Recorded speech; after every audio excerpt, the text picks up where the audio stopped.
जय हिंद। आइए हम लोग एसएससी में पूछे गए कुछ प्रश्नों को बनाते हैं। देखिए प्रश्न है हम लोगों का 14 पूर्णांक 4/9 प्लस 16 पूर्णांक 5/27 प्लस 2 पूर्णांक 5/54। तो पूर्णांक वाले जो प्रश्न है इस प्रकार के प्रश्नों को बचपन से ही हम लोग बनाते आए हैं। बचपन से कहने का मतलब कि जब आप 6वीं 7वीं कक्षा में थे तबे आप पूर्णांक वाला प्रश्न पढ़ चुके हैं। फिर क्या जरूरत पड़ गई कि एसएससी जैसे एग्जाम में ये पूछा गया है। तो हम लोग इस बात को भली भांति जानते हैं कि कॉम्पिटिटिव एग्जाम को जब हम लोग क्वेश्चन बनाते हैं कॉम्पिटिटिव एग्जाम्स का, तो वहां पर समय बहुत मायने रखता है। अब इस प्रश्न को बनाते हैं आप और आपका समय बहुत इसमें वेस्ट हो जाता है, तो बाकी प्रश्न छूट जाएंगे। तो इसके लिए ये जरूरी है कि इस टाइप के प्रश्नों को आप कम समय में बनाइए, जो कि आप पहले से ही जानते हैं, फिर भी आप उसको और कम समय में कैसे बना सकते हैं।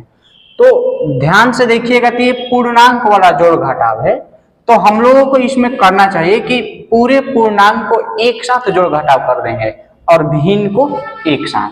पूर्णांक को एक साथ करने का मतलब 14 प्लस 16 प्लस 2 एक साथ जोड़ लीजिए, और भिन्न को एक साथ कहने का मतलब कि ये 4/9 प्लस 5/27 अब प्लस 5/54।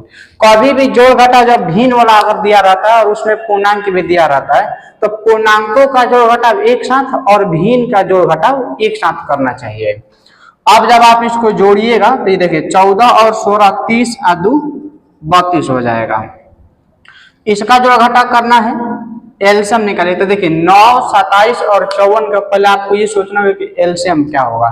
रफ में एलसीएम निकाल सकते हैं, लेकिन फिर भी हम आपको बता देते हैं कि जब 2 3 या उससे अधिक संख्या दी रहती है और हमको उसका एलसीएम निकालना होता है, तो हम इसमें देखते हैं कि सबसे बड़ी संख्या कौन है, वही उन सभी का एलसीएम हो सकती है।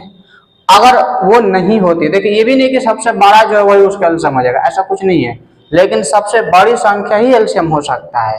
अब अगर सबसे बड़ी संख्या हम लोग मान लेते हैं कि 54 है इसमें और यही इसका एलसीएम भी है, तो जांच करेंगे कि 54 9 से कटेगा कि नहीं कटेगा। तो हम पाएंगे कि 6 के पारा पढ़ेंगे 9 बार तो 54 कट जाएगा, यानी कि 9 से 6 बार में कट जाएगा।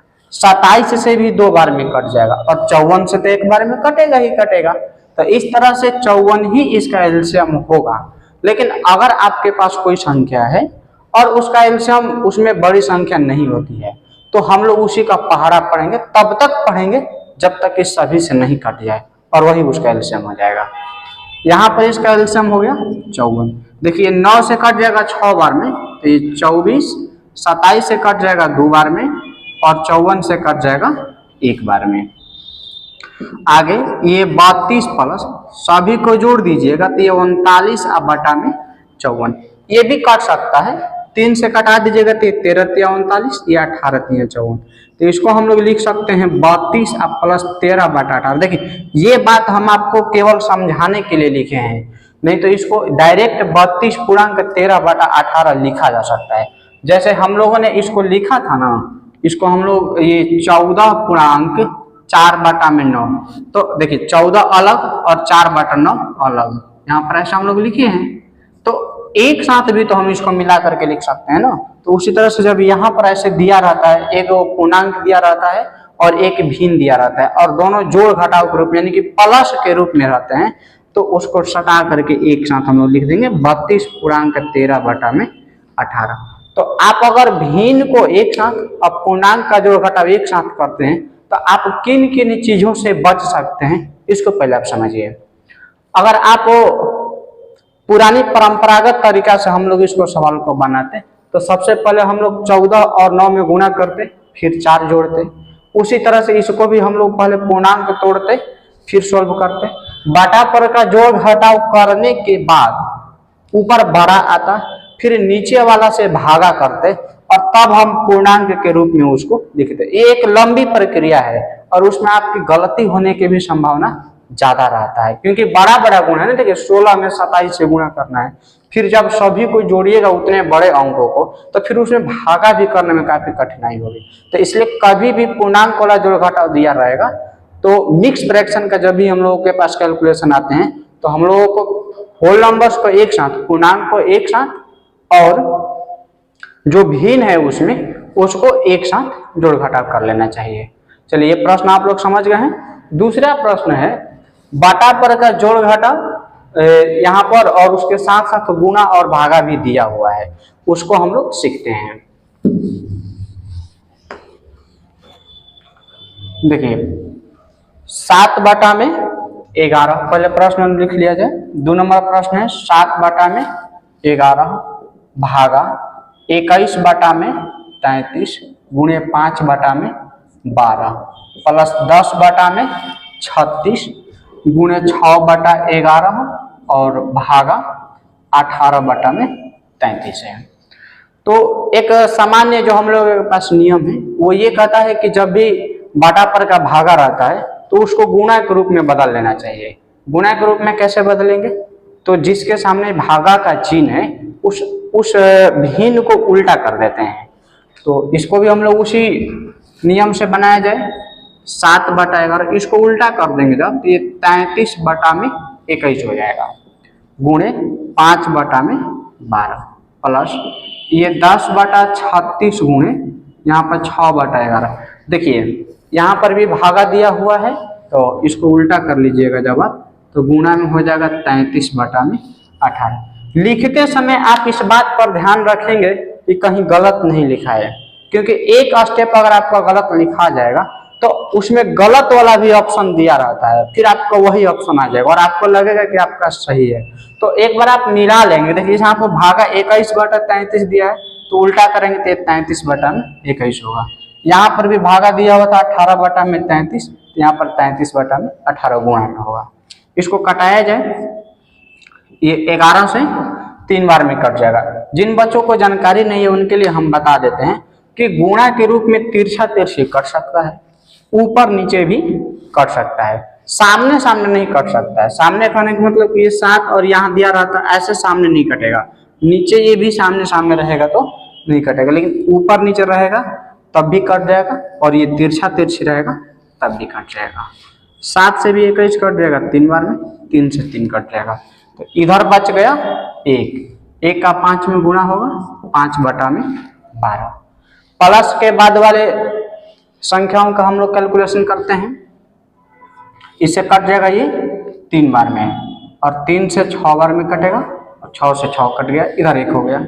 10 बटा में 36 को 2 से कटा दीजिए, ऊपर 5 और नीचे 18, तो प्लस 5 बटा में 18 हो गया।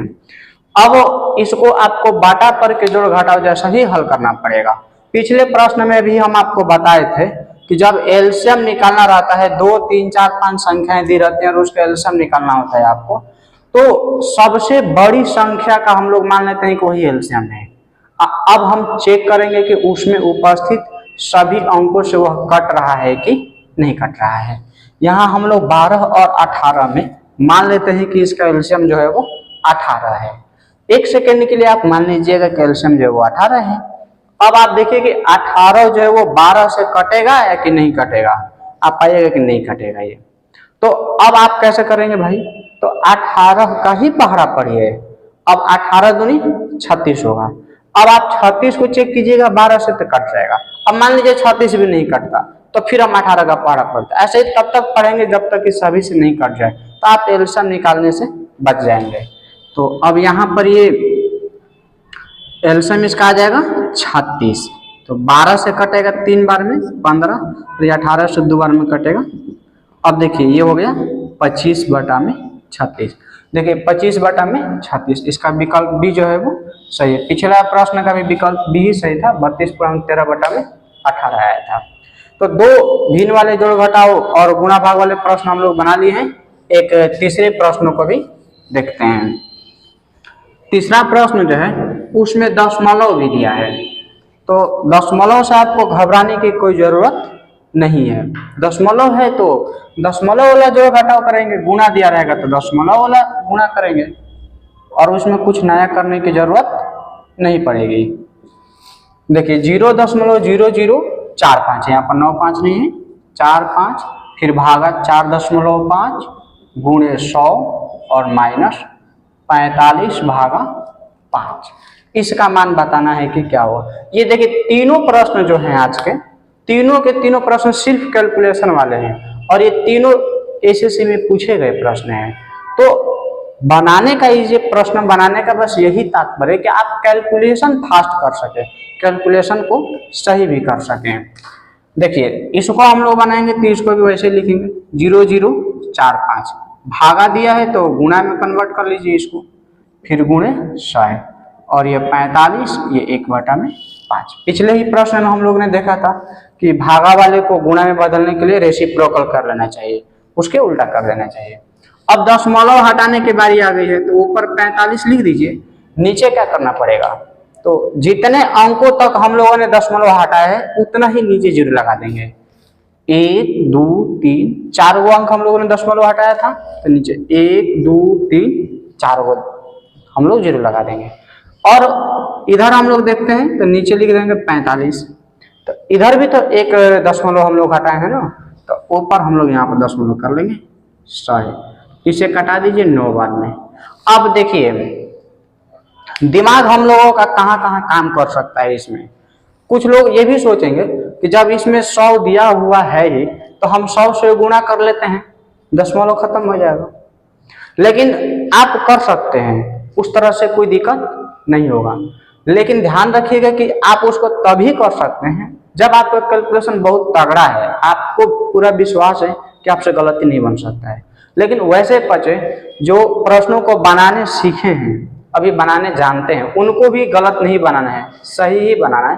तो वो एक स्टेप थोड़ा क्रियात्मक रूप से कर लेंगे जो आप लोग हमेशा बनाते हैं, तब आप प्रश्न और ज़्यादा सही बना सकते हैं। हम लोग यहाँ पर 0 से 0 को कटाते हैं। देखिए 2 गो 0 से 2 गो 0, 1 गो 0 से 1 गो 0, 45 से 45 ऊपर 1 हो गया। तो अब देखिए नीचे 10 है और ऊपर 1 है, तो इसको हम लोग लिख सकते हैं 0.1 माइनस 9। अब 0.1 में से 9 तो घटने वाला नहीं है क्योंकि 9 बड़ा है और 0.1 जो है वो छोटा है।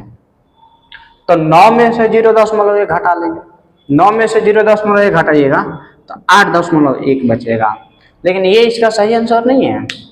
ये प्रश्न सिर्फ घटाव तक ही खत्म नहीं हो सकता है।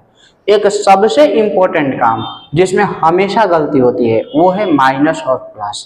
तो आप देखिएगा इसमें कि दोनों में से बड़ा जो है वो 9 है और 9 के सामने कौन सा चिन्ह दिया हुआ है, माइनस दिया हुआ है। तो हम लोग के आंसर में भी माइनस का चिन्ह लगेगा।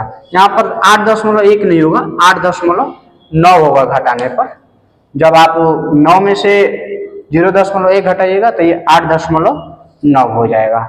देख लीजिए इसका ऑप्शन जो है वो ए है, वो सही हो जाएगा।